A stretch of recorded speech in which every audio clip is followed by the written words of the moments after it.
Good evening, everyone. Good evening. Let's make my computer wake up.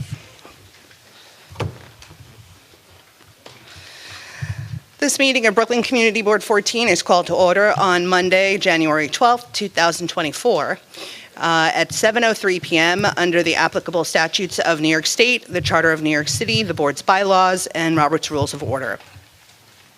The board's policy is to encourage detailed public discussion of matters before the board at our committee meetings and at public hearings. Consequently, except by board members, there will be no public discussion at our regular monthly meeting of matters about which a public hearing or committee meeting has been held. Specific service delivery requests or complaints should be brought to the attention of the district office staff by calling the board office during regular business hours or by visiting our website at any time. Other matters of civic interest may be brought before the board during our scheduled public comment period, which will begin tonight after all other business on the board's monthly meeting agenda has been concluded.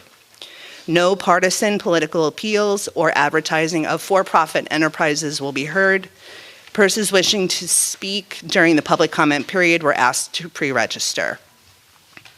Will the secretary please call the roll?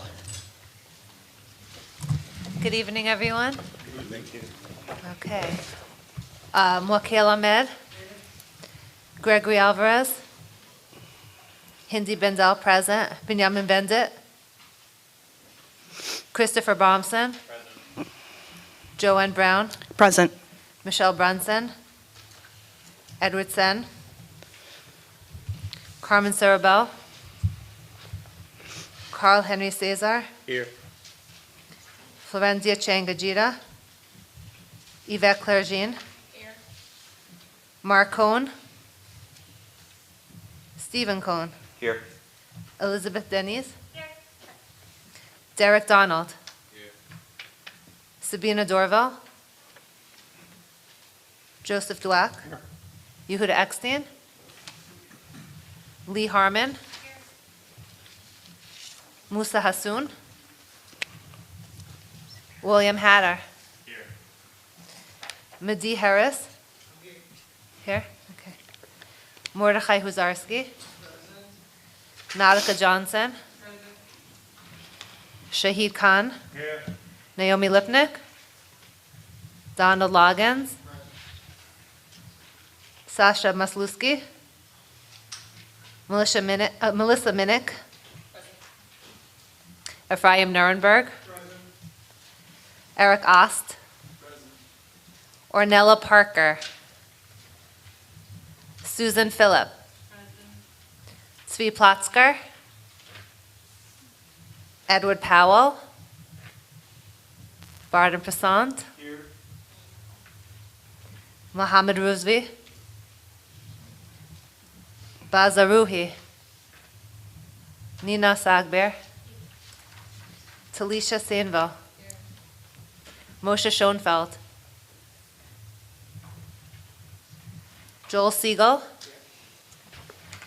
Abraham Treff. Deborah Valentin. Corazon Valiente. Dawn Marie Walker. Glenn Wallen. Okay, we have a quorum. Yeah, well. Did I? Yeah, elsewhere. Did I not do? Oh, okay, okay. Okay. Thank you very much. Moving on to the minutes. Were there any changes via email to the minutes? Are there any changes from the floor of the meeting of January 2024 general meeting? Seeing none, do I have a motion to adopt those minutes? Thank you. All those in favor? Aye. Anyone opposed? And anyone wishing to abstain? Okay, thank you. Minutes are passed. Moving on to the district manager's report. Thank you, Madam Chair. Hello, everybody. Since our last meeting, there have been sort of just the regular meetings that I attend, District Service Cabinet, Borough Service Cabinet, future of community boards. So what I was going to focus on a little bit tonight is that we did receive the register of responses to our budget priorities. And they are I keep calling them overwhelmingly underwhelming. They are very similar answers. I actually tried to quantify this a little bit. Some of our requests are funded. They identified funds as being existent in the Flatbush African Burial Ground project. There's also some funding available in the Lakeshore project. These are projects that we advocated for. ACS noted that there's funding in place for their Cure Violence programs. We asked for an increase in those programs, but they just responded that funding exists. And DYCD, SYEP, and other DYCD programs have been increased.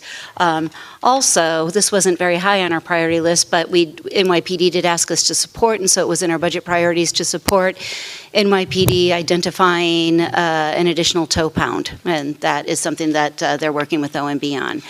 But that was it for the good news out of the 48 requests. That was our good news. The rest of it was funds are insufficient or will address within existing resources. We got 15 responses on that. And then frustratingly, we got a lot of responses saying to reach out to the agencies for a more expeditious response, which brings into question why we're involved in this process in this way at all. And so in lieu of a letter of comment to the agencies, which we usually break down and respond to each and every one of them, which is another Herculean task,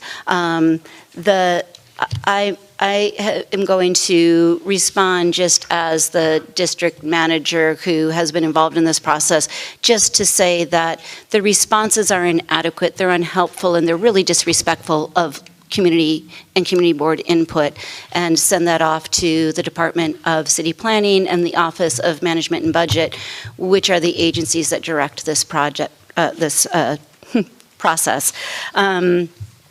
And then I'll note that, as we always do, we will continue to stay in touch with the agencies that serve our district in order to get what we need for the district. But we'll just continue doing so through this process at this time.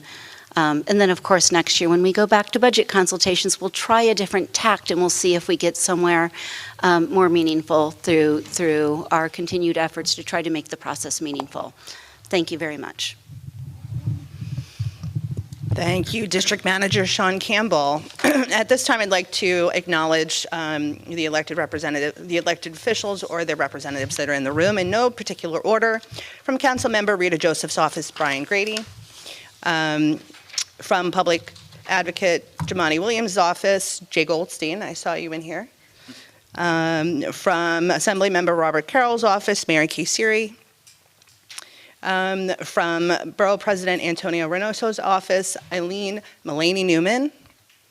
From the 70th Precinct Community Council, President Ed Powell. And from the 70th Precinct, I want to thank Detective Scott Nuzzi for being here, and I also see that the Commanding Officer Greg Mackey is here. Would you like to address the Assembly this evening? Okay, please, go ahead. Oh. I missed somebody, it's okay. Good evening, everyone. Good evening. So the 70th Precinct continues to reduce crime. For the 28-day period, we're down 19.3% in major felony crime. Year-to-date, we're down 23.4% in major felony crime. That translates to 88 minus 109 for the current 28-day. It translates to 21 less victims, all right? For the year-to-date, that translates to 35 less victims, and we intend to keep that going. Our traffic program is also doing well. We're down in fatalities from last year. We're down in pedestrian strikes from last year, and we continue to enforce Vision Zero violations at key locations, locations where we're experiencing collision activity and crime. We continue to tow derelict vehicles, which is a problem which continues to plague this command. And we continue to intercept illegally operated mopeds, and seizing those illegally operated mopeds and removing them from the street permanently. As far as the derelict vehicles, we have 19 road tows that have been removed from the command so far this year. 2 were recovered stolen. 2 were commercials that had plates parked overnight with commercial plates. And 15 were registered, unregistered / abandoned vehicles. So we continue to work hard for you, make your quality of life better. Mopeds, I don't have the exact number, but I know it's upwards of 75 at the very least mopeds seized for this year from the 70 precinct. Before I go any further, I just wanted to acknowledge the electeds in the room, the representatives of the electeds, the 70 Community Council President Ed Powell. How are you? And Sean Campbell. As always, I just like to leave you with, before I take any questions, just some words of advice about protecting your property and hardening your targets. They call it target hardening. All right. One of the things we see, it's unfortunate. I know people are in a rush, going place to place. They work. They always have places to go. They're always on the go. Try not to leave stuff in your car that has any value. With vehicle breaks that we see, vehicle break-ins that we see, we consistently seem to see the same things, whether it's key fobs left in the vehicle, whether it's credit cards left in the vehicle, designer clothing items or accessories left in the vehicles. These are the things that the thieves are after when they break into vehicles. Sometimes they get into vehicles that aren't even locked. All right, so even if you have a driveway, all right, even if you have the ability to park your vehicle in front of your own home, just please make sure you're locking and taking everything with you. Homes especially, places of businesses.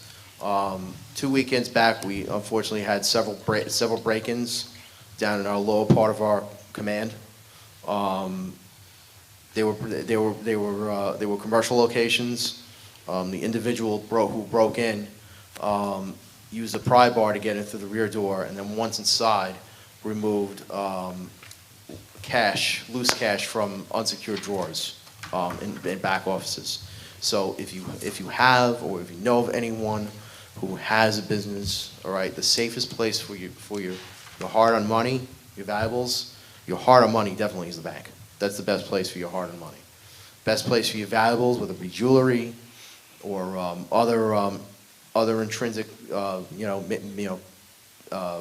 artifacts or articles or things that can't be replaced. Family heirlooms, safe deposit boxes in banks. All right. So please try to keep that in mind. If you're leaving your home, even if it's for just a few minutes, make sure you're locking and securing your home. If you're leaving your vehicle, even if it's just for a few minutes, make sure you're locking and turning your vehicle off. As we see with the stolen vehicles, all right. People going in could be just for a couple of minutes to grab a cup of coffee or a piece of pizza at a local favorite eatery on one of the main avenues, particularly Flatbush Avenue, and they come back and the car is gone. All right. Please don't make it easy. Don't give the thieves an easy one. All right. That's all I have. All right. Do you have any questions? We have time for 1 or 2 questions. Yes.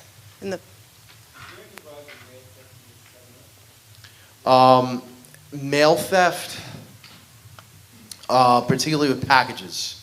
I'm glad you brought that up.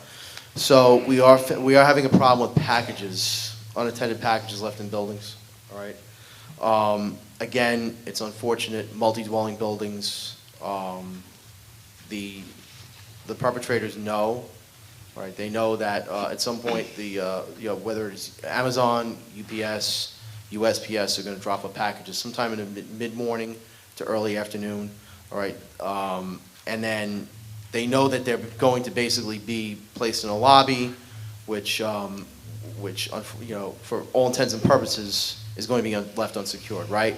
Until either one of the rightful owner of that package comes home, and people work all, can work all different odd hours of the day or night, right? So that is an unfortunate advantage that these individuals have. Some ways to fight that, all right? I know Amazon has this Amazon hub where they have these, they put the packages in a locked, basically a locked cabinet, on the premise. P.O. boxes, all right? That's one alternative. If you're cohesive with your neighbors in your building, and you can have, maybe someone who would be at home at the time that you're expecting the package, pick that package up for you. I would be very frank with everyone in this room. My mind is constantly going, trying to think of things to improve this community. I thought at some point along the line this weekend, if there was a way myself and my team could go out and just round these packages up and keep them in the precinct so that they'd be safe and sound for the rightful owners when they come home. I don't think that's physically possible. I think there would be some legal ramifications involved with that as well. But believe me, I do think of these things because I care about the community that I serve. As far as these packages, they are unfortunately a problem. We have apprehended 2 individuals in the 28-day period who have stolen packages out of apartment buildings. All right. So if you see someone who is inside your building, all right, and they shouldn't be there, please call 911. If you live in a multi-dwelling, all right, that door should be secured, right, and not authorized, not permitting unauthorized entry unless you know who the person is that you're expecting. If you're expecting someone, communicate with that person beforehand. Make sure that when they arrive, that they're the person that you're letting in. And don't unscrupulously buzz people in who just can randomly ring doorbells outside of a building lobby to gain entry, because they'll think that and it usually happens. The more bells that they ring, someone will eventually buzz them in. So just be very judicious about who you're buzzing into your building. Thank you very much, Commanding Officer Thank you. Mackey. Thank you for coming and joining us tonight. Thank you so much. From Councilmember Farrah Lewis's office, Abraham Malachowski. And just a correction, because my mind was on something else. From Public Advocate Jimani Williams' office, Jacob Gold. All right, thank you. And if I missed you, just give me a wave or, shout at me. Moving on to the chair's report. Good evening, board members. February is Black History Month, and it is an intentional time to celebrate the enormous contributions of Black Americans throughout history. Also, Happy Lunar New Year. The first item is a public hearing. This is a special permit application to the Boards of Standards and Appeals, calendar number 2023-73BZ. A public hearing was held to call to order on Wednesday, February 7th, 2024, at the Brooklyn Community Board 14 District Office. The purpose of this hearing was to hear public testimony with respect to a special permit application to the Board of Standards and Appeals, calendar number 2023-73-BZ, 926 East 23rd Street between Avenue I and Avenue J, Block 7586, Lot 57. This application was filed pursuant to Section 73-622 of the Zoning Resolution of the City of New York to request a special permit to allow the enlargement of an existing single-family home in an R2 zoning district, contrary to the underlying floor area ratio, floor area, open space, and rear yard requirements. 4 members of the public appeared to provide testimony representing the homes immediately to the right and the left of the applicant property. The first concern raised by neighbors was regarding obstructed views. This specific testimony has since been verbally withdrawn by those who testified. Is this correct, District Manager? That's right. The second concern was regarding the as-of-right use of the north side 8-foot wide side yard as a new driveway, as the existing driveway will be captured by the footprint of the proposed enlarged structure. The recommendation from the board members present was to disapprove the special permit. Is there any discussion on the matter tonight from board members here? I know that the attorney for the applicant is also present. Yes, I'll start with Barden and then. Did we get any further information as to why they withdrew their objection? Was the owner willing to make adjustments to the plans that satisfied them, or any other detail?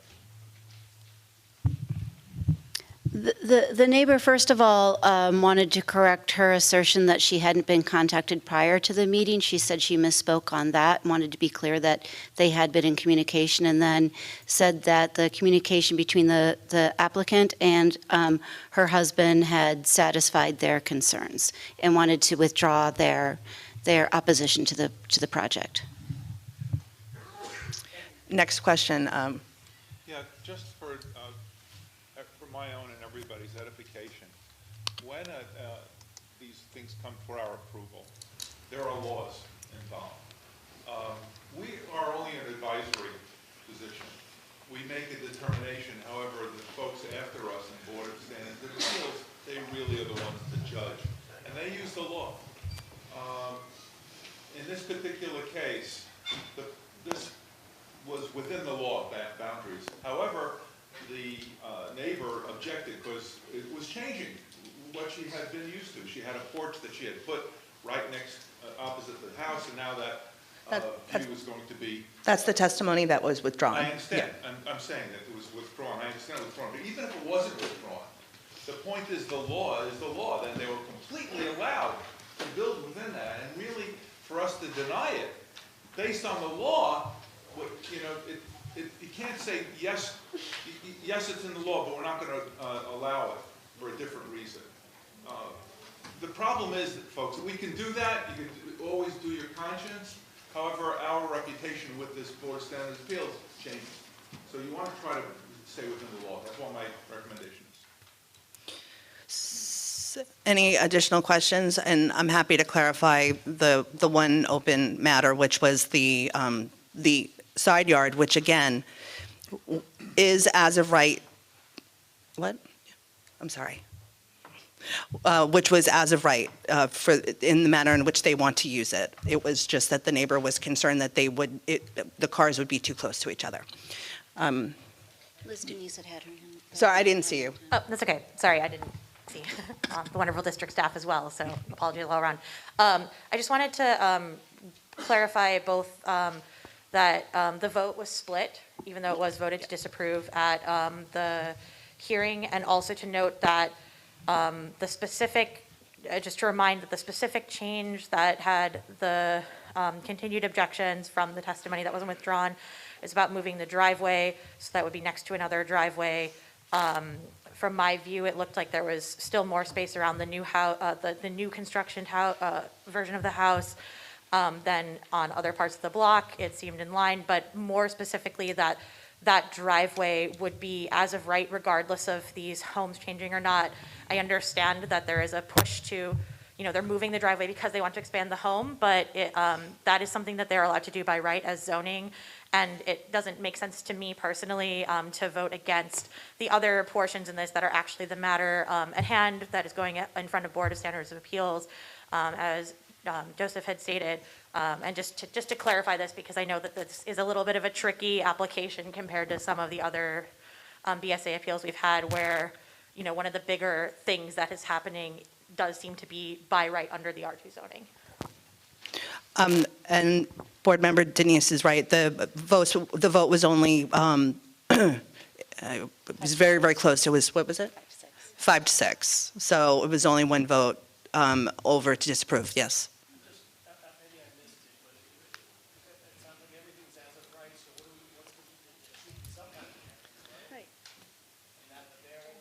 It's the enlargement of the home. So they're enlarging the home south, which is taking up, the special permit is to allow, as I said, the enlargement. The people in the south did not object. They withdrew their. Those are the people who withdrew. Yes. They're to the south. Yes. We can take, But do use the microphones for the purposes of the live stream, please. we'll start with Greg.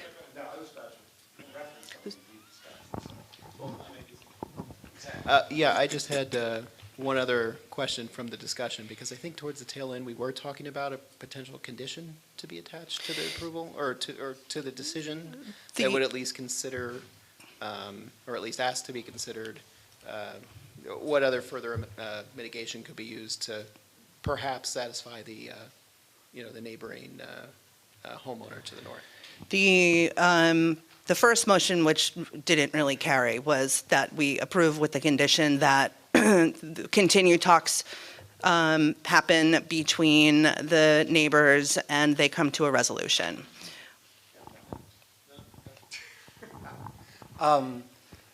What we are doing is entirely legal, and as I understand it, basically they have the option of applying for the special permit. In exchange, they have to come to us and to the BSA subsequently.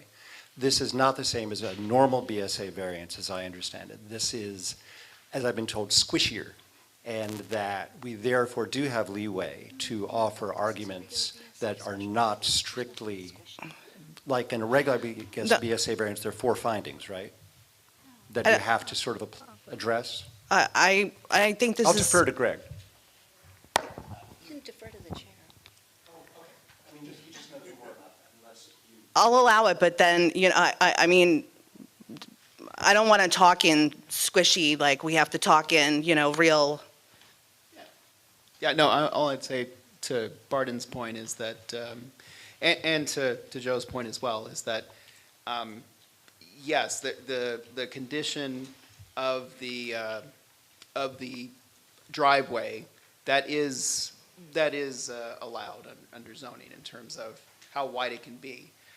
The question under the special permit, though, is whether or not it's appropriate in terms of the context of what's being asked for. So there is wiggle room in terms of that. Not necessarily squishy, but I would say Subjective. well, We can say subjective on top of the objective of the law, right? I think that's fair.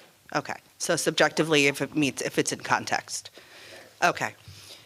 Any other discussion? We do have to vote on what the recommendation was, and then see where we land with that. And that if that motion doesn't carry, then we'll come up with another one. So the recommendation from board members, President, was to disapprove the special permit. So I guess we'll have a vote on this. We'll do a hand vote, and if it looks close, then we'll do a roll call vote, okay? So all those in favor of the recommendation, to carry the recommendation, please raise your hand. So if you say yes to this, it disproves it. If you are, yes, so if you vote in the affirmative here, you are supporting what board members said, and we are disapproving the permit. Does it make sense to everyone? Okay, so all those in favor?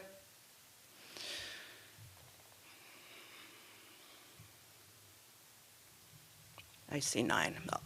All those opposed? 10,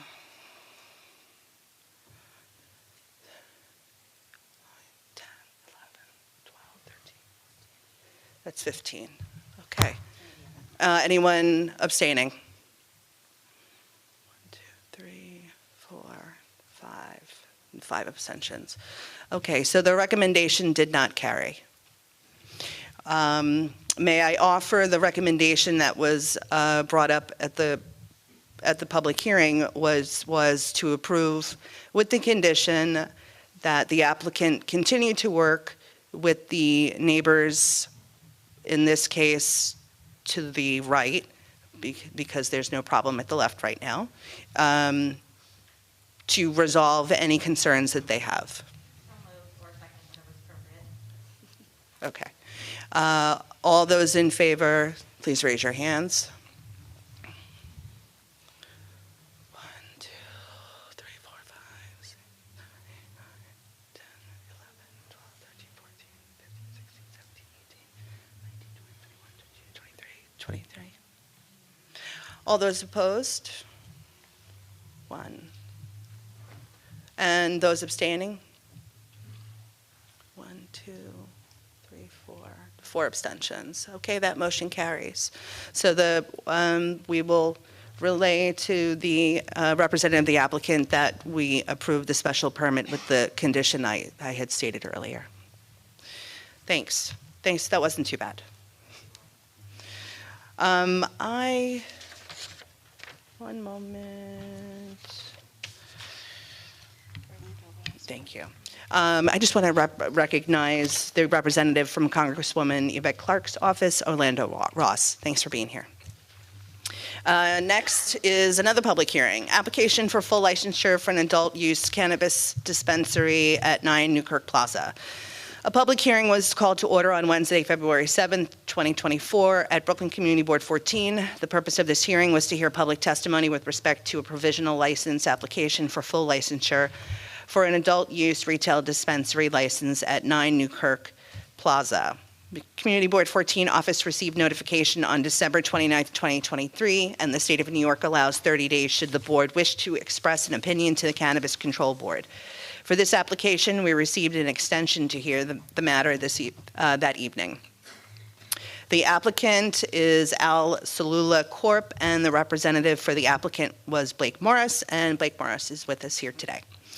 One member of the public registered and testified that state's legality of cannabis does not usurp federal classification of cannabis as a Schedule I drug. There were 2 items of discussion amongst board members. First, the location, Newkirk Plaza. Because the plaza continues to lack adoption as a DOT pedestrian plaza, there are no special rules afforded to the plaza like no smoking. Proximity to legal cannabis may encourage casual cannabis smoking on the plaza, creating what some community members may feel is inappropriate in an outdoor public mall space. Loitering and crime continues to be an issue on the plaza. The second concern was the level of confidence in the applicant's preparedness to operate in compliance. During the questioning, the applicant did not seem to know that the electronic verification and storage of IDs is required by the New York State licensed shops. The recommendation from board members present was to approve the application with the condition that the applicants find and utilize an experienced consultant to train and lead the team to best practices for ongoing compliance. District Manager Sean Campbell, have we received any communications? Okay. I'm being told that we haven't received any communications that you secured a consultant. I have email. Just one moment. For the mic, I mean. I'm not shutting you down. I want to hear you. Oh, no, that's okay. I emailed the board today, and I can hand up a copy of the letter. Oh, about 4:30, 5 o'clock this afternoon. So, I apologize for the lateness, but we are actively engaging Thank this you. company.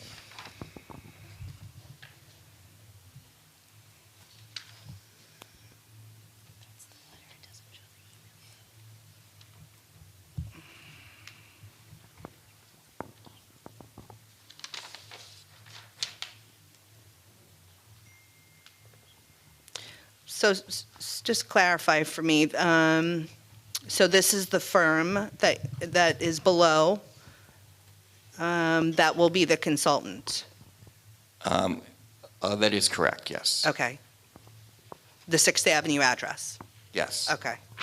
Okay, so the representative for the applicant has provided me a letter here tonight and has emailed the district office at around 4:30. With the name of a firm that will act as the consultant.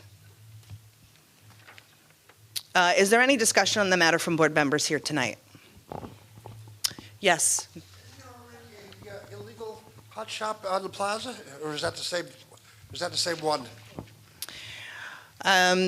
There's a big one right next to the liquor store. We, I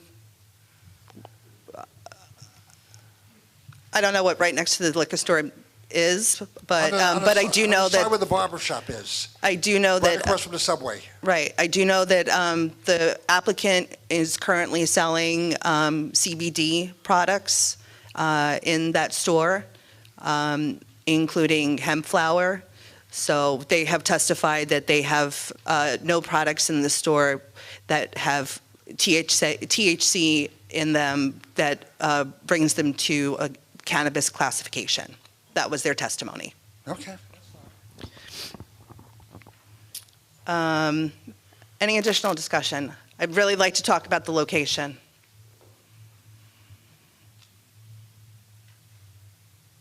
Okay. Yes. Oh, well, hold on. Just gotta wait for the mic. I apologize.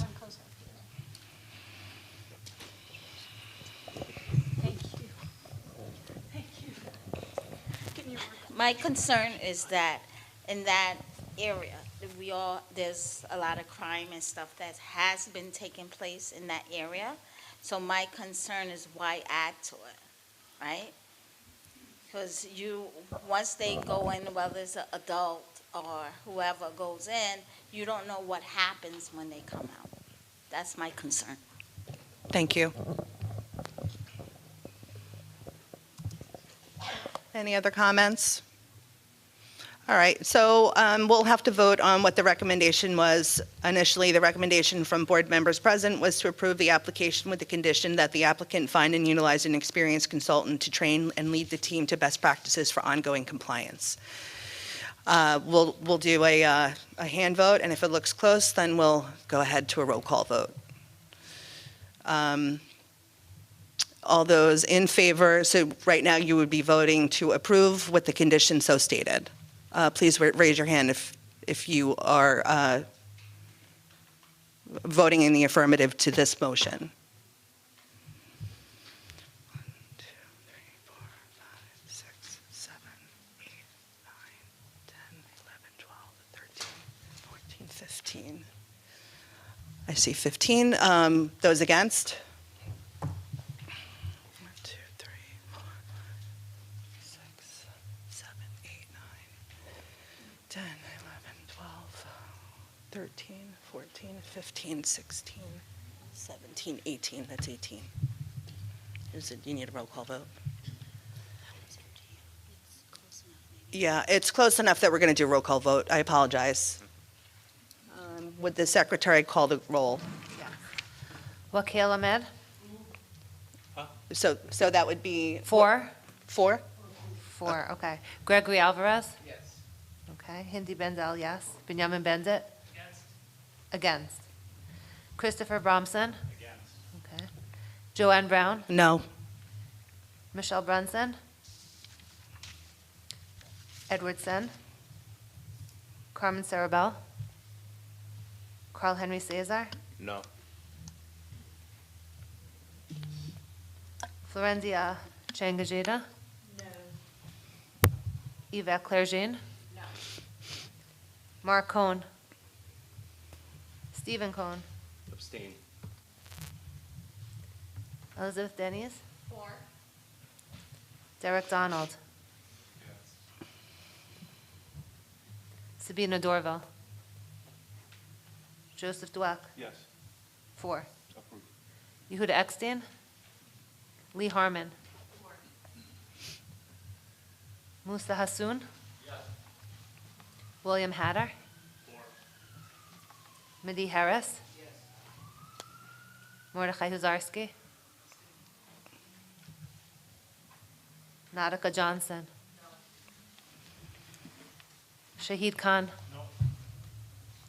Naomi Lipnick? Donald Loggins? No. Sasha Maslewski? No.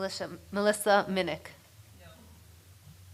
Ephraim Nuremberg? No. Erica Ost? Yes. Ornella Parker? Susan Phillip? No. Svi Plotzker. Edward Powell. No. Barton Prasant. Yes. Mohammed Razvi. Bazaruhi. Nina Sagir. Talisha Steenville. Moshe Schoenfeld. Joel Siegel. Gail L. Smith. Abraham Treff. Deborah Valentin. Corazon Valiente. Dawn Murray Walker. Glenn Wallen.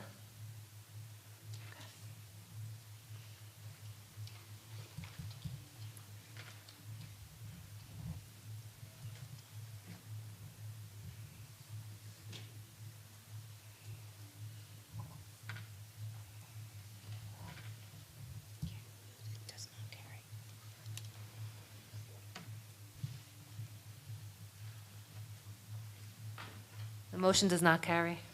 Thank you very much. All right, so, There are 14 in favor, 19 against. but that is a vote on what for the recommendation, so don't we now have to actually vote to disapprove, or we've disapproved? We haven't disapproved by voting in the negative. Right, so now we move to a motion to disapprove. Any discussion on a motion to disapprove? Do we want to, yes? Yes, similar to other applicants in the past, should we split this where there's a question of the location, also the applicant themselves? I think that goes into the writing of the letter. Okay. That nuance gets articulated in the letter itself. Okay. Okay. Any conditions for disapproval? That means if a condition is met, then the Cannabis Control Board can consider. Here comes the microphone. Would we entertain a condition that they have some number of meetings or some number of amount with the consultant, just to make it a stricter version of the idea that they have a consultant or something? I don't know what the rationale for disapproval is from people of the previous motion, but just wanted to put that out there as a possibility.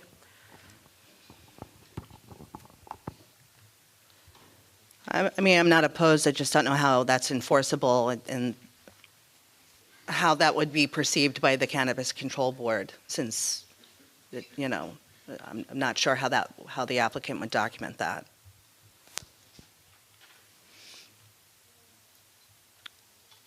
All right. I don't want to have to vote 3 times, so I'm just trying to find the most direct way. So is this a straight disapproval with no conditions? Yes? Okay. Someone want to second that motion? Thank you. Okay. Sorry, one more roll call vote. And so now we are disapproving the application. So that means you will vote in the affirmative if you want to disapprove the application. You will vote in the negative if you do not want to. Okay. Ready? Yes, please. Wakil Ahmed. Gregory Alvarez. No. Hindi Bendel, yes. Benjamin Bendit. Just to clarify, if I say yes, then I'm disapproving? That's right. Yes. Christopher Bromson. Joanne Brown. Yes. Michelle Brunson. Edward Sen. Carmen Sarabel. Carl Henry Cesar. Yes. Florenzia Changajita. Yes. Yvette Claire Jean. Mark Cohn. Stephen Cohn. Abstain. Elizabeth Denise. No. Derek Donald. Sabina Dorval. Joseph Dweck. No. Yehuda Eckstein. Lee Harmon. Musa Hassoun. No. William Hatter. No. Madi Harris. Mordechai Huzarski. Nadika Johnson.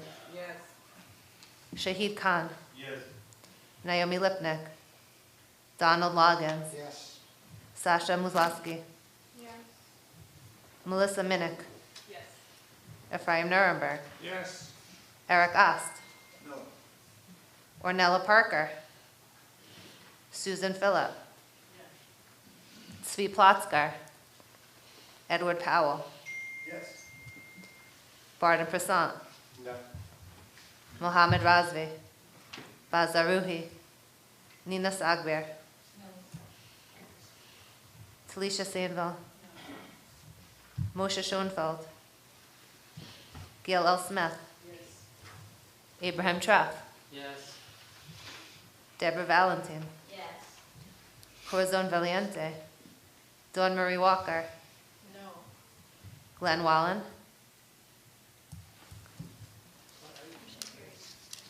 Who? I'm sorry. Okay. I got you, no.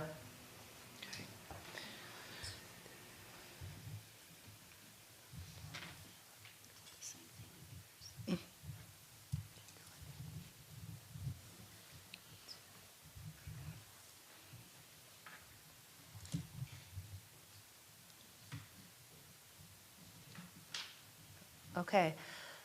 The vote passes 20-14 and 1 abstention. Okay. Thank you, everyone. So that was the hard part of my reports. Now the rest of it's good, okay? I know it's a little warm in here. Thanks to everyone for your patience on that. Moving on to the report of the Executive and Legal Committee meeting. The first item of the public hearing, was public hearing procedure. Discussion on public comment and general board meetings took place. It was reiterated that public comment read into the record in December's general meeting was an anomaly and was an accommodation to permit comments after the public hearing closed as promised. Going forward, we will continue to only allow public comments to be read only at public hearings. The second matter was Robert's Rules of Order. Regarding the procedure when Robert's Rules of Order are silent on an issue such as self-nomination. When the bylaws and the rules are silent on a matter, then it is the discretion of the chair to determine if an action is permissible or not permissible. Therefore, my interpretation of self-nomination from the floor as being not permissible was the chair's prerogative and is allowed. The last item was District Manager Performance Review. A performance review for District Manager Sean Campbell was conducted to determine if a merit-based increase in salary was warranted. Executive committee members and interested board members in attendance felt a 3.5 merit increase raise was warranted. Is there any discussion on the matter? Okay. Committee of the Whole report on City of Yes for Economic Opportunity Zoning Text Amendment. On January 24th, the Empowered Committee of the Whole convened to complete CB14's assessment of the City of Yes for Economic Opportunity items 8 through 18. DCP was present to answer questions, and we thank them for joining us. Board members received the final documents that were submitted to DCP along with a reminder for this meeting. The Committee of the Whole voted to approve with multiple conditions as you see in those documents. Is there any discussion on the matter? Yes.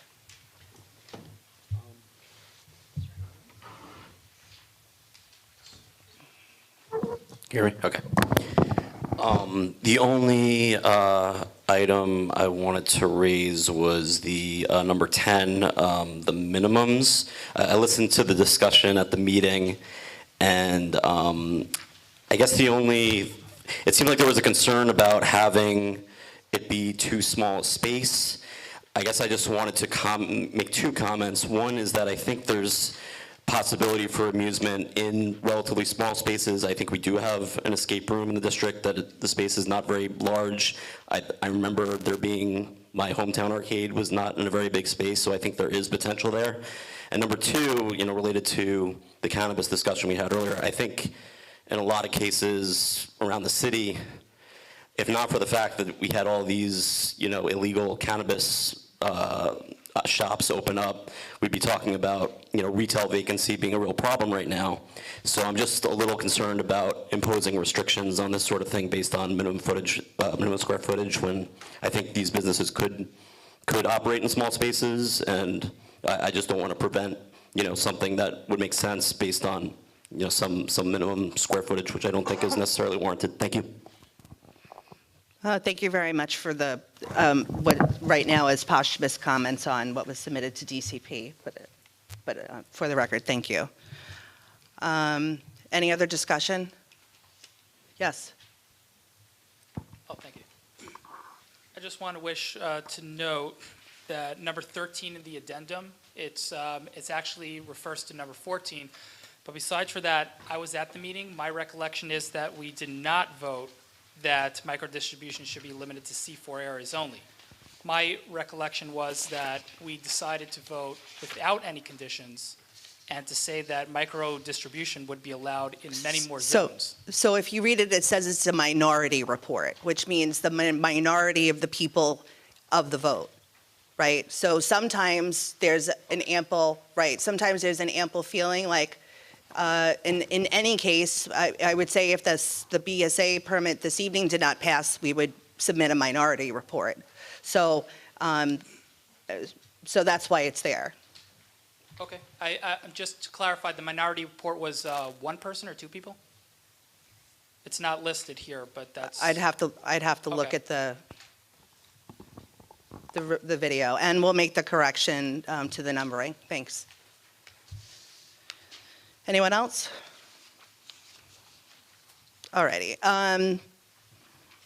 Because I think this is what we're supposed to do. Do I have a motion to dissolve the committee of the whole, even though it was empowered only for this one action? Thank you. And anyone opposed to dissolving the committee of the whole? Okay, great. That was easy. Moving on. Borough Board report.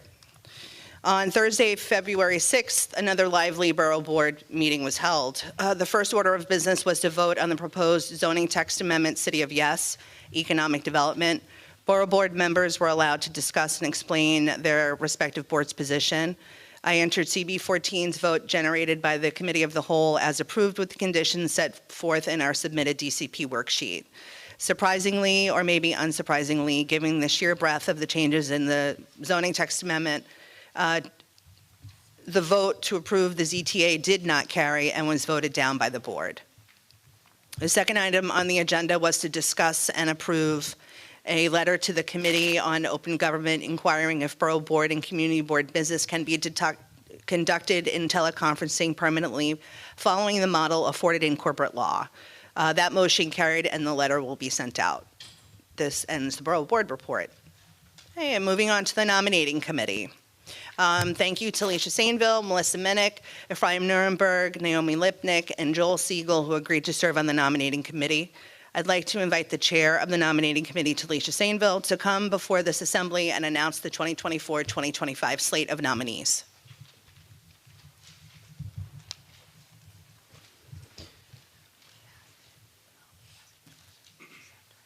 Hello.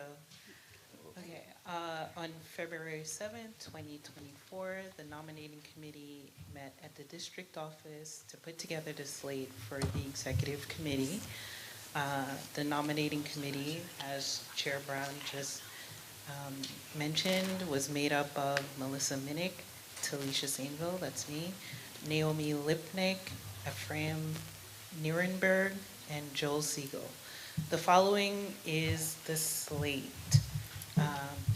Carl Henry Cesar as chair, Ed Sen, first vice chair, Hendi Bendel, second vice chair, Shahid Khan, third vice chair, Florencia Chang Ageda, secretary, Deborah Valentin, and Eric Ost as members at large.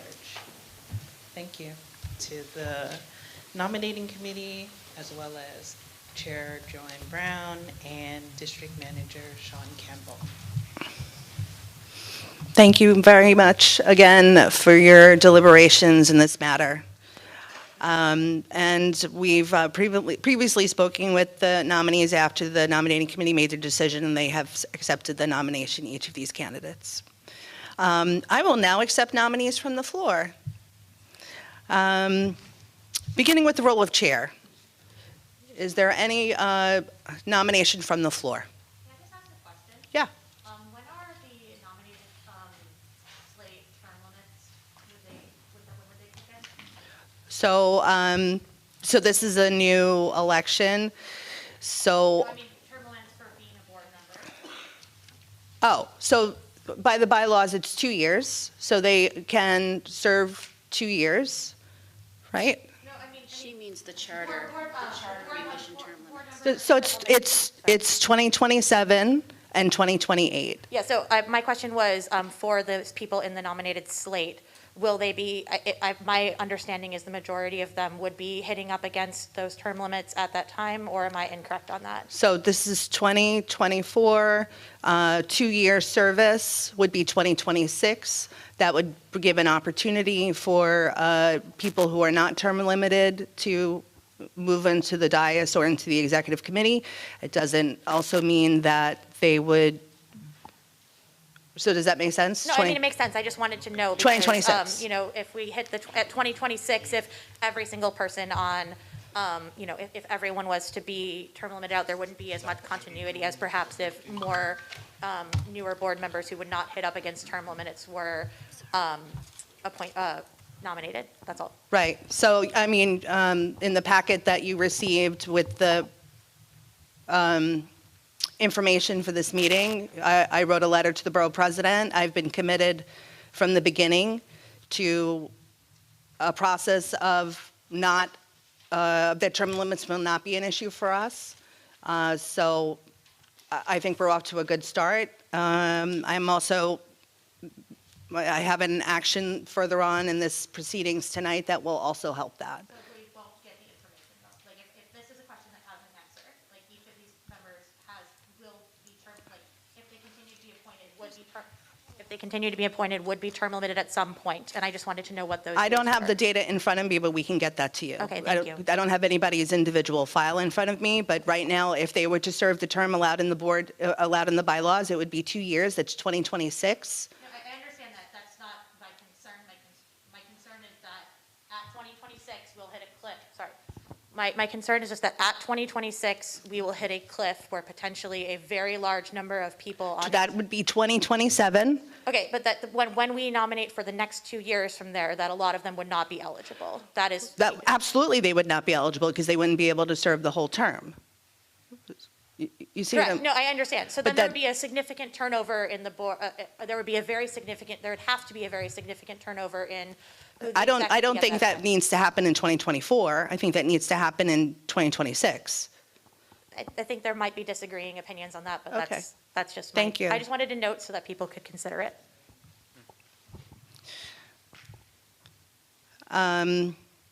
So nominations for chair from the floor. Okay, seeing none, nominations for first vice chair from the floor. Yes. Nominating Liz Denise for first vice chair. Do you accept the nomination? I guess. I don't know that I'm more qualified to be first vice chair than I am on this slate. Okay. So accepting the nomination? Okay. Sorry, a nomination from the floor for first vice chair, Liz Denise. Any additional nominations? Nominations for second vice chair? Nominations for third vice chair? Nominations for secretary? And any nominations for members at large? Okay, seeing none, then in what we will do in March, there will be a ballot vote for first vice chair. Board member Liz Denise and board member Ed Sen. We will hand out those ballots, and since we have no other nominations tonight, then the other positions will be voted on as presented by as the slate from the nominating committee. All right, thank you very much. All right, so the next item on my report, I bring forth a chair's motion to form a transition committee. The purpose of this committee would be to meet in May each year after borough president's appointments to analyze the state of Community Board 14 with respect to how many members exist who would be subjected to term limits in 2027 and 2028 and report such to the chair. At this time, they will identify where the gaps of the institutional knowledge may be. In the fall of each year, the committee will again meet to hold informational peer-to-peer oral history discussions to pass down institutional knowledge of ongoing conditions like Newkirk Plaza, Flatbush African Burial Ground, the 2006 down zone, up zone, and then further on in 2016, I think it was MIH-CQA, those types of items. She made a face. Did I do something? The benefits of this committee will include additional opportunities for new members to find leadership as co-chairs, provide a mechanism to formally retain legacy board members as public members if they are not reappointed, and to demonstrate this board takes term limit transition seriously and are actively and independently managing that process internally. Is there any discussion about a transition committee? Yes, Joe. Nice idea, Thanks. really. It's unique and really quite nice. Thank you. Yes. Will public members be able to participate in that process? Any member of the public, whether it be a former board member who either voluntarily leaves the board for term limit, before term limits, or is not reappointed for some reason, so any public member. All of our meetings have to be open to the public as Yeah, public participation as a committee member. Any additional questions? Yes.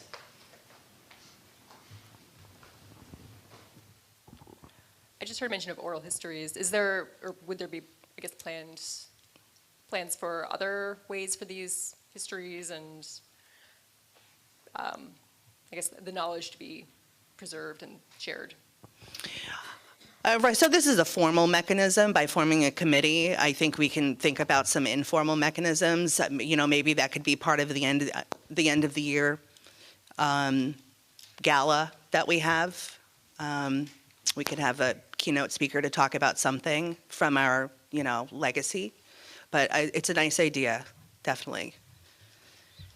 Anyone else? Okay. So is there a second to the chair's motion to form this ad hoc committee as so described? Thank you. Let's see if we can do a hand vote on this. All those in favor for this transition, this ad hoc transition committee, please raise your hand. All right. All those opposed? Anyone abstain? One abstention. And some no vote. I mean, some people who didn't Oh. vote at all, but it's say overwhelming. Okay.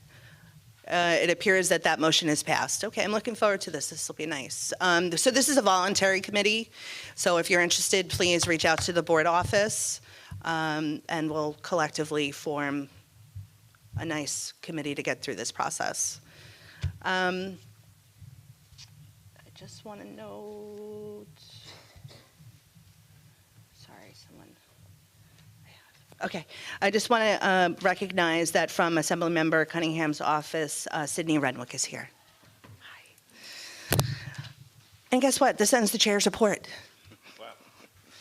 Wow. Topical committees. The first committee to report is Human Services Committee.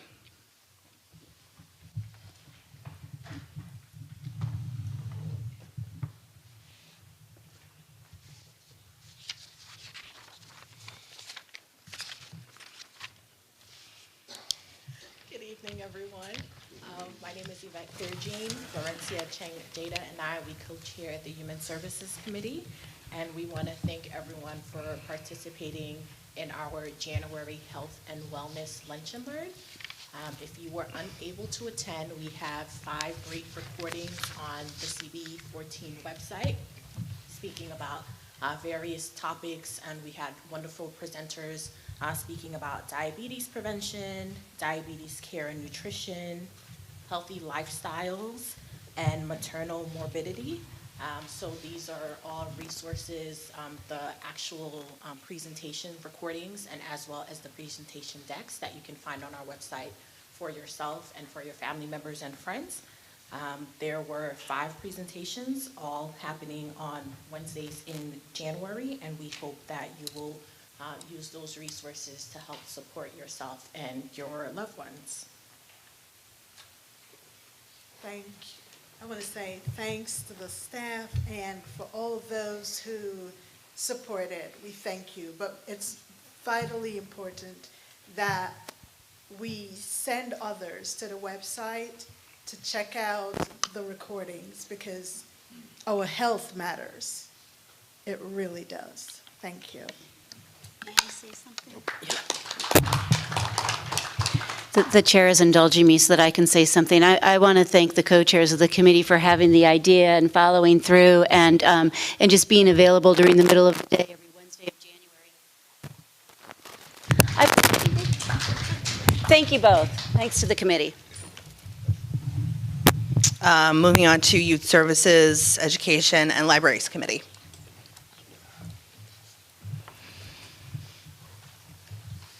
Get ready, everyone.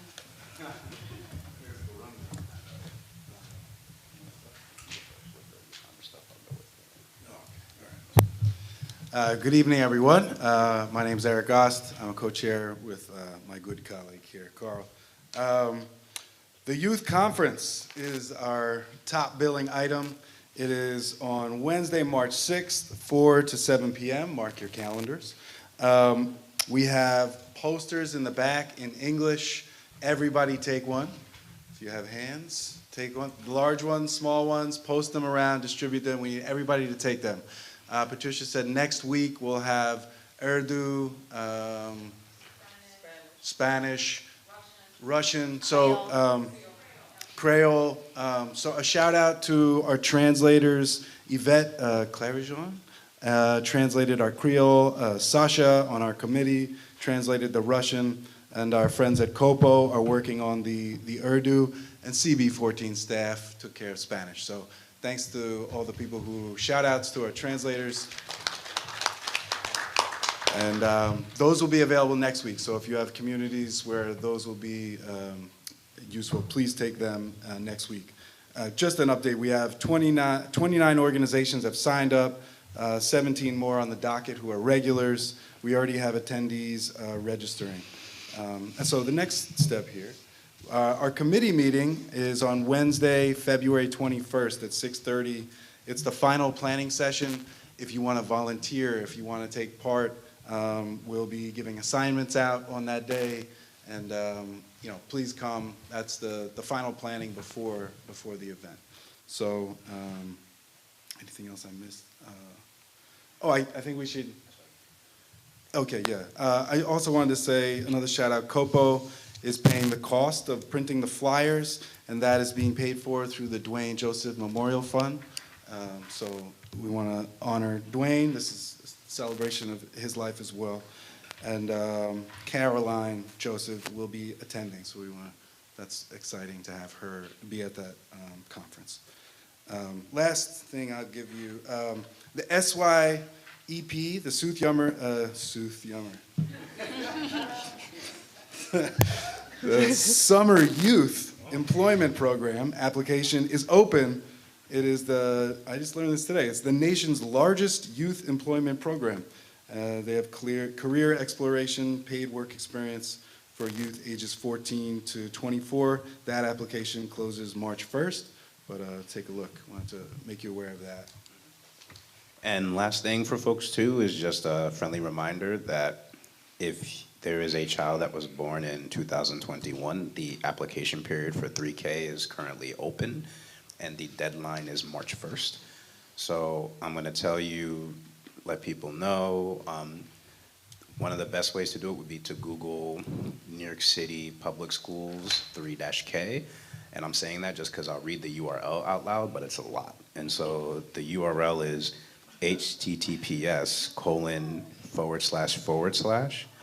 www.schools.nyc.gov/enrollment/3K.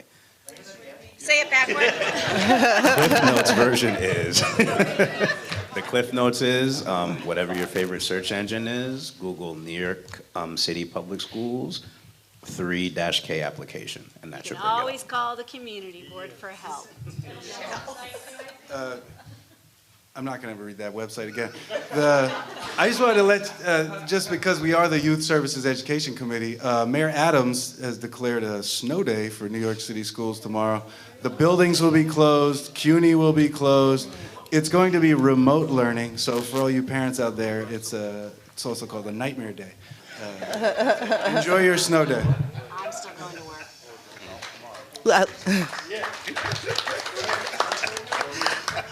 Little known fact maybe, what Eric did there with the two words is called a spoonerism. Moving on to Community Environment, Cultural Affairs, and Economic Development Committee. Do you have any URLs to shout out? Not that long. Buried treasure. So my name is Melissa Minnick. Ed Sen cannot be here tonight, but we have to report. We had in January, which seems a long time ago now, but at our meeting in January, we had a fantastic preliminary report on flooding in our community district. Paige Kloss from the Fund for the City of New York Planning Fellow there presented that, followed by a presentation on all the small business administration programs for flood victims.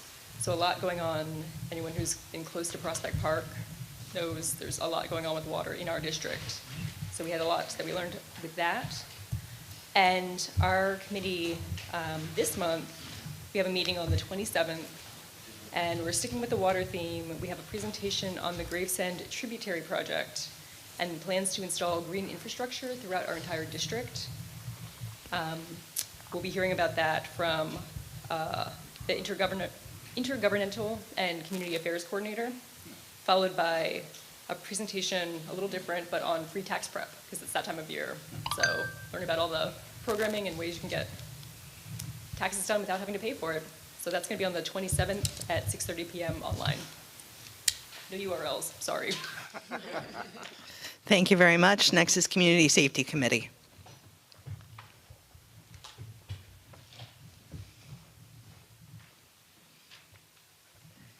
Okay. Good evening, everyone. I'm Hindi Benzel, and firstly, I want to thank my co-chair, Barden Prasant, for conducting the January 23rd Community Safety Committee meeting without me. We had two items on the agenda. The first was to introduce the 70th Precinct Commanding Officer, Deputy Inspector Gregory Mackey. And the first order of business, Deputy Inspector acknowledged the wonderful work of CB Board 14, so great job, everyone. He also gave credit to the 7-0 and under the leadership of Inspector Cipriano's phenomenal leadership. For the end of 2013, there was a crime reduction rate of 9.5%, and crime was down in all areas, except for grand larceny autos, which was up 124 from 121, and homicides up 6 from 3. The 7-0 also removed 7 dangerous firearms from the street, so that was great. And the inspector gave us some crime prevention tips. Firstly, as he spoke today, it's going to be some repetition, but it also took away a lot of my speech, so that was good. He said to make sure that we remove the key fobs from the cars. He said, like in high-end vehicles, the mirrors stay out if the key fob is in, so thieves look out for that, so they know that your key fob is in, so they will target that car. Also, never ever leave your car running and leave the car. And also be situationally aware of everything around you. Make sure that your phone is safe at all times, your credit cards are with you. And he just added today that we have to be careful who we buzz into the building. So, okay. So we want to thank the 7-0 so much for working to provide us with a better quality of life. So they're getting guns off the streets. They're obtaining derelict vehicles.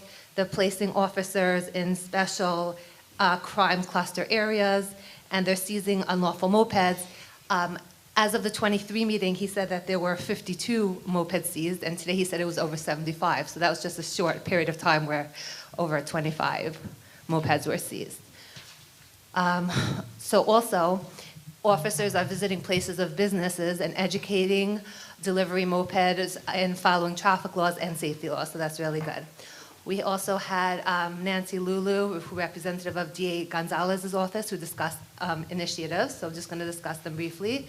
There are many youth initiatives where they have educational presentations, career days, court tours, and gang awareness and human trafficking, teen dating, and violence awareness.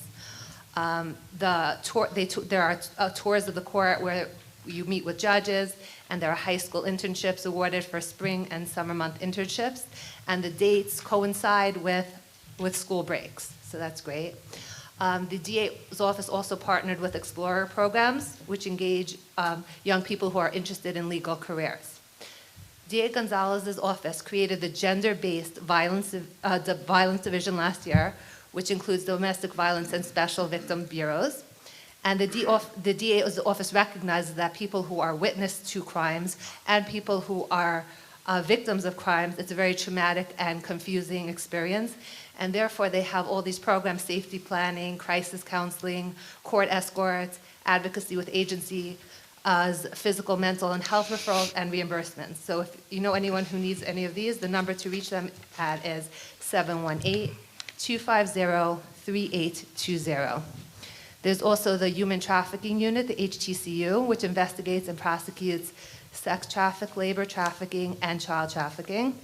And there are available workshops which teach people to notice the signs and educate us what can be done. And of course, first thing you do is call 911. And the number for trafficking units is 718-251-2770. There's also the Action Center services that can be called if you want to report a crime or you want something to be investigated, if you want some criminal activity to be investigated. Obviously, 911 is the first number that you call if there's an emergency. But if there's something that you want investigated that's not an emergency right now, it's just a crime that you want investigated, the number is 718-250-2340, or you can email brooklynda.org. Also, since 2014, 37 convictions have been vacated, and currently there are 40 open convictions being looked into. Just for our next meeting, we would like to present on the 911 systems. We want to present on labor trafficking and also missing and exploited children, presentations both by the FBI and the DA's office. Thank you so much. Okay, that's my turn. Just kidding, that's all we have to say. Thank you very much. Moving on to Housing and Land Use Committee.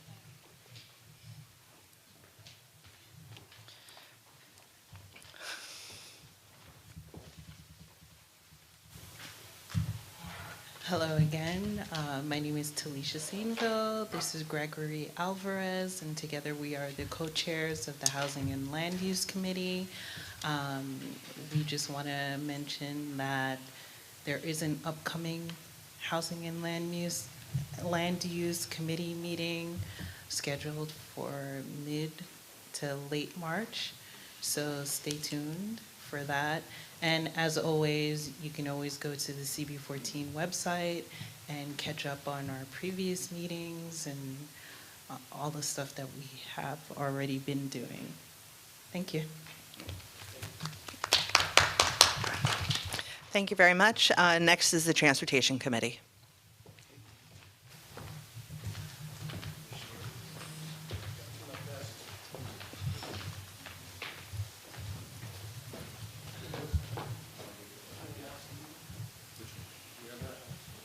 Hello, everybody. I'm Joel Siegel of Musasun with co-chairs of Transportation. We didn't have any meeting this past month, but we will have one toward the end of March. 25th or 26th is being discussed to have a presentation, a discussion of the Vision Zero from the DOT, and as well as a representative from MTA to give updates on capital projects and the state of good repair projects. So hopefully they're repairing things.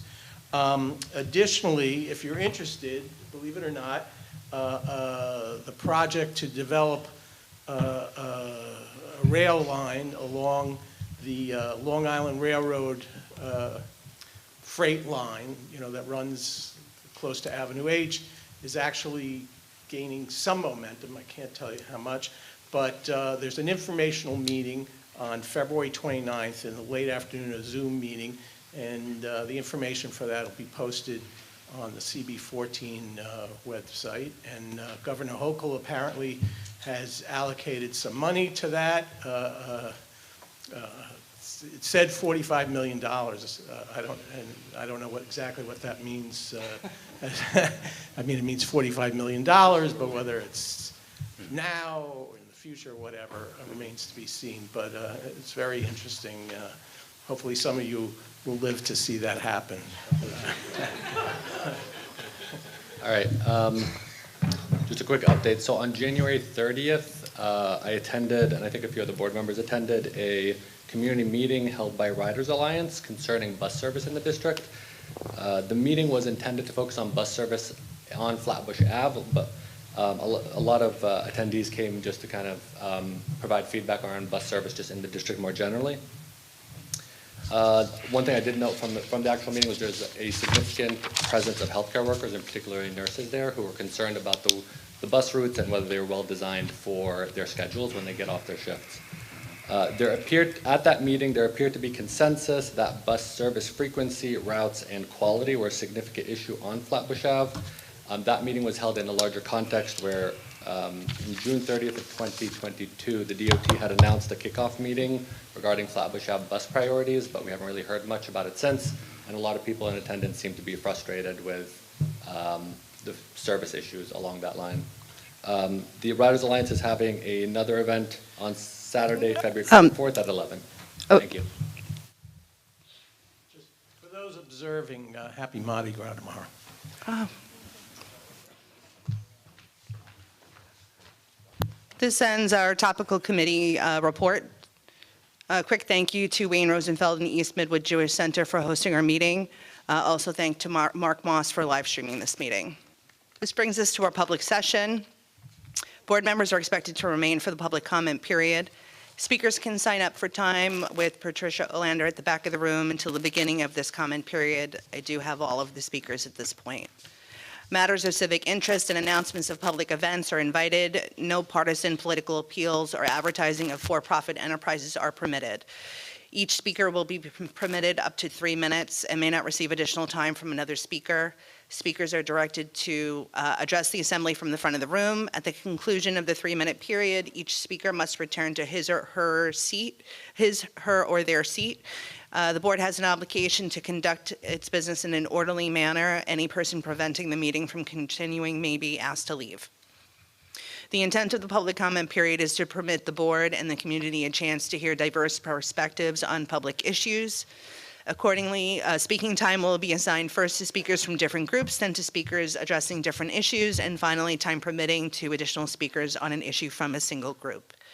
It is 8:27 p.m., and the first speaker is Amanda Baker, followed by Avraham Malakowski.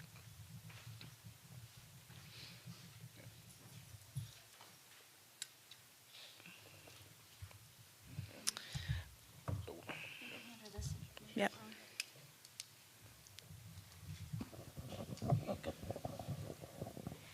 Hi everyone, my name is Amanda Baker and I'm from Brooklyn Public Library, the Flatbush branch. So I just have a few announcements from the libraries.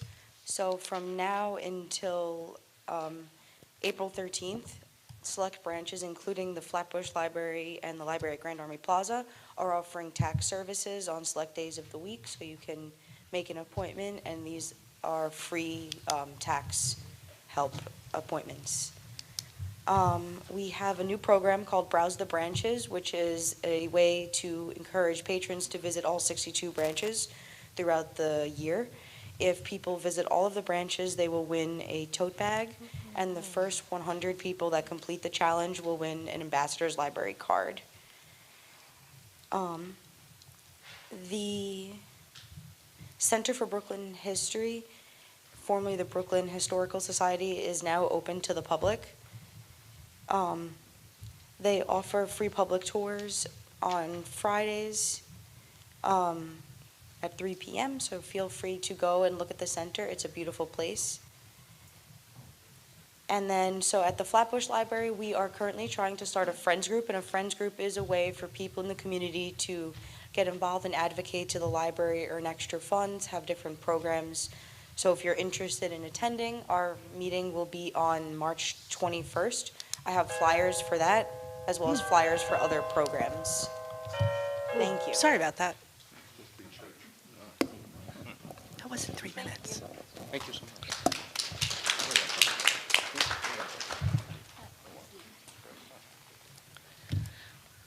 Yes, please.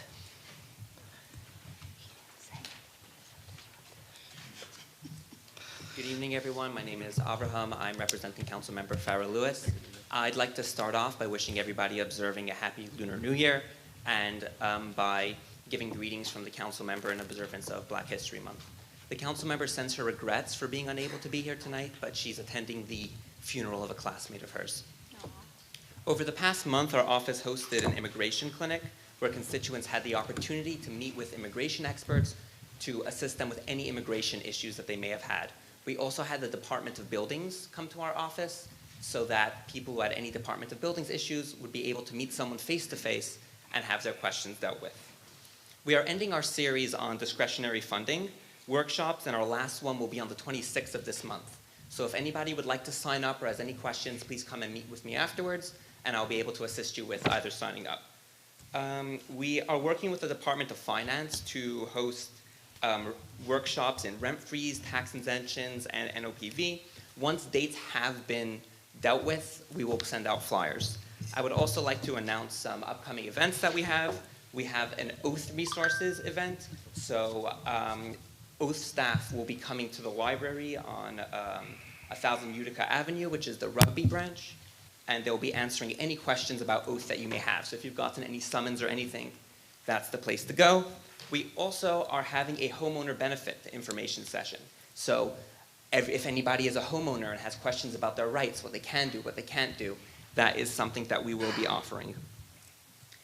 I would also like to inform everybody that the council member is working to address health disparities that women in NYC face, and she is working with the mayor's office and Department of Health and Mental Hygiene to provide much needed resources. Black Girl Magic Day will be at City Hall this Thursday, and our office is also working with the 70th Precinct to assist a family who tragically lost their child. Last thing is, as everybody is well aware, tomorrow we're expected a big snowstorm, so all public schools are closed. CUNY is closed, that was already announced.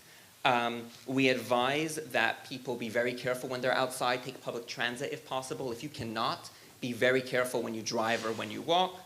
And all public schools are closed, alternate side parking suspended, and sanitation pickup has been suspended until later this week. If you have no heat in your home, or you're a senior who needs assistance with shoveling or with salting, please be in contact with our office. As always, our office is located 1434 Flatbush Avenue. You can call us by calling us at 718-629-2900. That's 718-629-2900. I'll be hanging around afterwards if anyone has any question, and that is just about time. Thank you very much. Have a good night. Thank you very much. Next up is Brian Grady, followed by Mary Kay Siri. Good evening. I'm Brian Grady. I'm the Director of Constituent Services for Councilmember Rita Joseph. The Councilmember sends her regards. I have just a few points for your calendar for some upcoming events. The first is a CPR training. Our office is partnering with the American Heart Association and Morris Heights Health Center. This is going to be offered. This was actually scheduled for tomorrow. It's now been pushed back to Thursday, February 22nd from 3 to 5. That's going to be at 1095 Flatbush Avenue. The council member is going to be having another of her now monthly coffee and chat sessions. The next one is going to be held at Lips Cafe. That's at 1412 Nostrand Avenue, Saturday, February 24th from 11:30 to 1. The council member has a big event coming up. She's going to be having her swearing-in ceremony at State of the District. That's going to be Sunday, February 25th. Doors open at 5:30, and the program starts at 6. That'll be at Wingate High School. Our office, so for constituent services, we're going to be having some sessions held out in the community at different Brooklyn Public Library branches between February 26th and March 18th. That's going to be every Monday. These are going to be held where our districts overlap in collaboration with Congresswoman Yvette Clarke's office, Senator Zellner Myrie, Assemblymember Brian Cunningham, and Assemblymember Robert Carroll. The first one will be on February 26th at the Crown Heights branch at 560 New York Avenue, and the flyers in the back. And lastly, we have, looking out a little bit further, on Sunday, March 17th, we're going to be having an early detection of breast cancer mammogram bus. Will be on site at Salem Missionary Baptist Church at 305 East 21st Street. I believe those are walk-ins. The information, again, is on the flyer, and there's a phone number to call if you need to find out any more information. Our office is actually going to be working remotely tomorrow, but otherwise we are continuing to offer our services as usual at 930 Flatbush Avenue, Monday through Thursday from 10 a.m. to 5 p.m. If tomorrow you need anything, you can give me a call directly on my work cell. I'm very dangerously going to hand that out at 929-638-3323. Or during normal days, you can call us at our office at 718-287-8762. Thank you. Thank you very much. Next up is Mary Kay Siri, followed by Eileen Mullaney Newman. Hi, everybody. On March 7th, the Assembly member is going to be hosting an event with both the Department of Buildings and the Department of Finance, and they're going to be one-on-one appointments, about 20 minutes long. So if you have issues with either one of those agencies, we have flyers in the back, and there's QR codes, so you can sign up for your appointment times online right away. They were super helpful. I know we just talked about the Department of Buildings, but everybody, we had an event a few weeks ago, and everyone came away thanking us and telling us, please do this again. So it's very, very helpful. And then looking down the road, our annual Spring Clean and Green event, where we do shredding, electronics recycling, stop and swap, all kinds of recycling events and cleanup events, which is on April 21st. It also has a QR code, so you can sign up to drop off your electronics. We're going for the third time in a row, the third year in a row, and hoping that this year it's not a biblical deluge like it has been the last 2 times, but still we get hundreds of people dropping stuff off, so do sign up. And then way down the line in May, we're having the MTA bus, which is also super popular, but I'll be seeing you a couple of times before that. Thank you. Thank you very much. Next, Eileen Mullaney Newman, followed by Jacob Gold. Hey, good evening, everyone. No surprise here. State of the Borough is postponed tomorrow due to weather. That's all I got. But stay tuned. We'll have a new date soon. Okay, thanks. And also on behalf of the Borough President's Office, I just want to remind you that applications for community boards closes on February 19th, and I know that we're looking for more applications for Community Board 14, so get the word out. Thank you. Jacob Gold, followed by Orlando Ross. Good evening, everyone. Good evening. Jacob Gold here from the Public Advocate's Office, and before I begin, you know, Sean, perhaps you are my favorite Spartan. I normally don't get along with them. Spartan. But, you know, we know that the crown lies in the hands of the Wolverines this year. And Sharon Moore, may he become the first African-American head coach to win a national championship next year. Anyway, greetings from the Public Advocate's Office. I don't think this is in my notes, but he just returned from Grenada for the 50th independence. He got to present a proclamation to the Prime Minister, someone who he admires greatly. And some may know this is his first trip on an airplane in a really long time, so we're really proud of him for that as well. Just quickly, I'm going to jump into the biggest news coming from our office, which is the legislative news. In December, the City Council passed the Public Advocates Bill that would ban solitary confinement. The bill puts in place a system of separation and de-escalation, not one of isolation. Also presents the opportunity for programming aimed at rehabilitation and correction. Banning solitary is good for public safety and helps to end systematic injustices and inequities. The City Council also passed legislation that would enhance police transparency at the end of last year, the How Many Stops Act, which was sponsored by the Public Advocate and passed with a veto-proof majority, would require the NYPD to document all encounters made, allowing for safer communities and police accountability. Both of these bills were vetoed but then overrode last week, and that was a major celebration for our office. I do want to make note also of the worst landlords list, which did come out early this year for the worst landlords of the past year in 2023. And you can access that at landlordwatchlist.com, landlordwatchlist.com. I hope that's a much simpler URL for you. And I guess we do have a legal and constituent outreach satellite clinic in Long Island City, January 10th.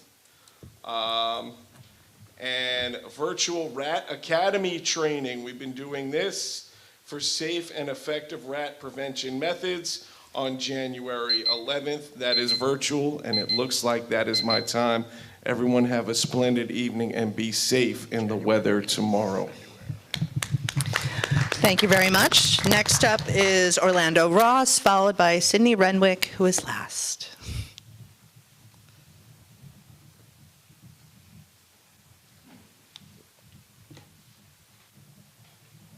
Hello, everyone. I will be brief. I know everyone had a great Super Bowl Sunday yesterday. Just wanted to be very brief. My name is Orlando Ross.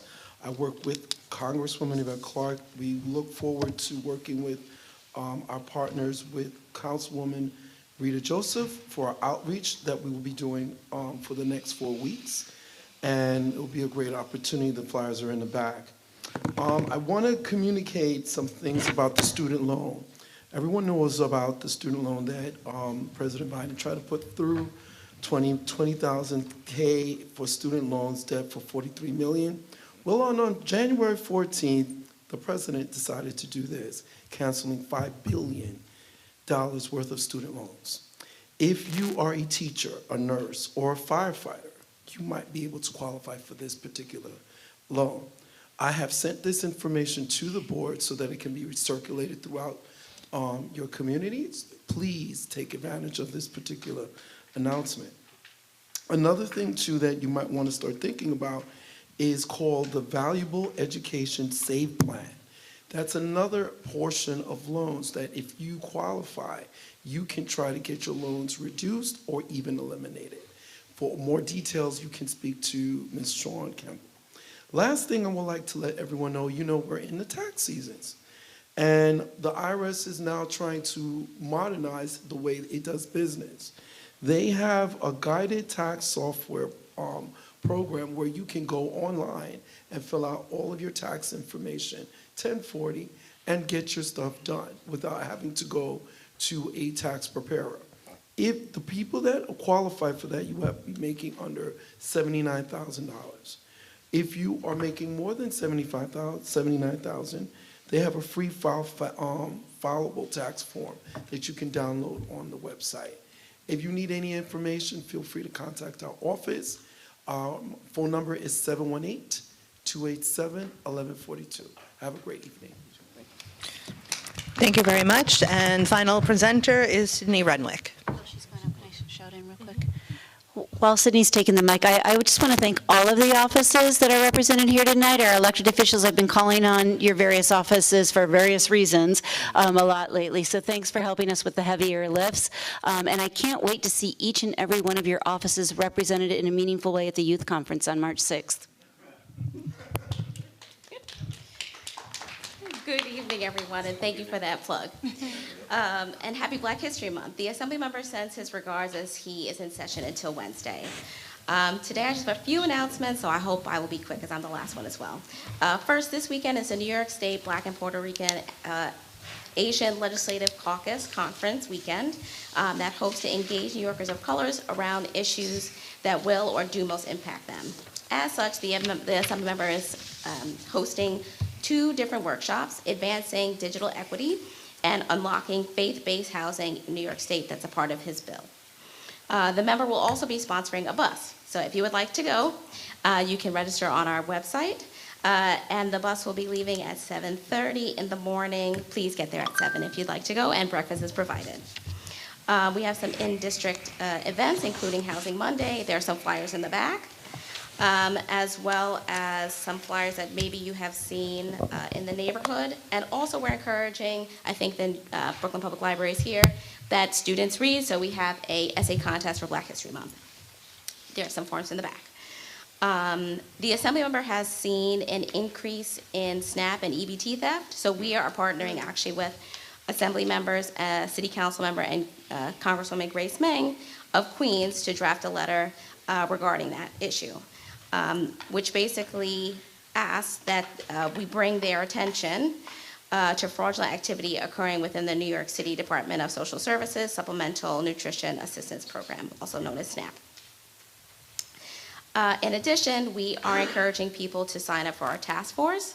So if you are a part of a small business, if you are an educator or interested in education, or transportation, please do sign up. We're looking for folks to really be engaged on these issues and develop some smart legislation, so it would be great if you sign up.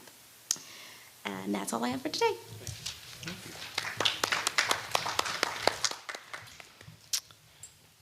And this ends our public comment period.